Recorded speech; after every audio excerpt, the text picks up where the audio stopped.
So I want to take a second to get on and talk about a few things.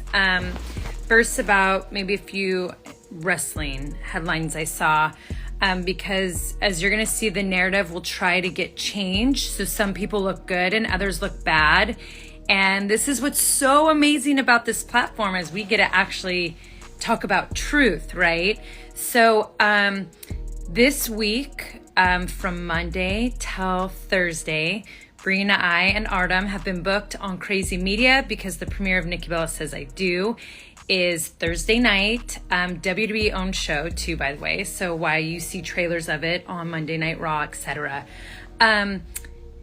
We were hoping, I think it was weeks ago, there was talks about going to Monday Night Raw. They said they had nothing for us. So we were booked on media Monday, Tuesday, Wednesday, Thursday. Then there was possibly maybe an idea, but our whole team, including WWE and everyone else, had already booked us for Monday, being in New York. So whatever you see of stuff, you know, all of a sudden stories change and whatever, that's to try to clean up and make things look better and throw it on people. Nope. We had already all these commitments, by the way, per the company we work for and everyone else. So I know people like to throw it on people, but I'm not going to let that happen. Also, I just always love the fans for sticking up for women. I'm also going to say, because, you know, there's so many crybabies that are like, oh, they just whine and stuff. Let me tell you why people get upset. And this is speaking on behalf of the majority of women. And everyone always says they think it's about them. No, just because we speak up, we're not making it about ourselves, about Brie and I.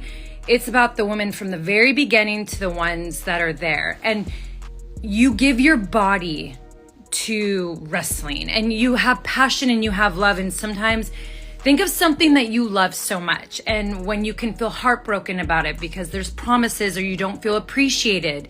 And that's why people speak out, because they have a passion and love for something so much, and they put their bodies on the line, and they're away from their families and so much more.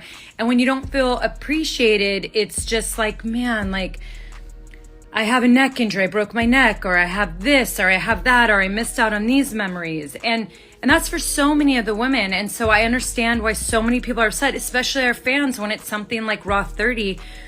I remember when I first started watching Raw, and I, as you all know, because some of you like to give me shit for it, that I wasn't a fan the day I was born.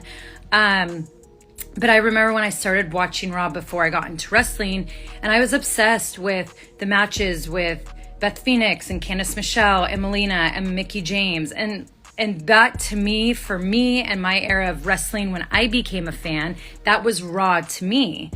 And people have all their own memories, right? And that's why it's so important to have women represent, because for so many of the fans, they have their different eras of Chyna, of Lita and Trish, of Melina, Mickie, Michelle, Beth, Candice, the list goes on, of those incredible women, that era. Then our era of AJ, Paige, Brie and I, and then so on. So like and share and subscribe. I love that you guys are doing that hashtag, and I think you're going to start to see a lot of narratives play, because people have to protect themselves, and you're going to get a lot of women blamed, and you're going to have people call them crybabies and all that. And it's like, no, we put in just as much as the effort and work, and all those women do.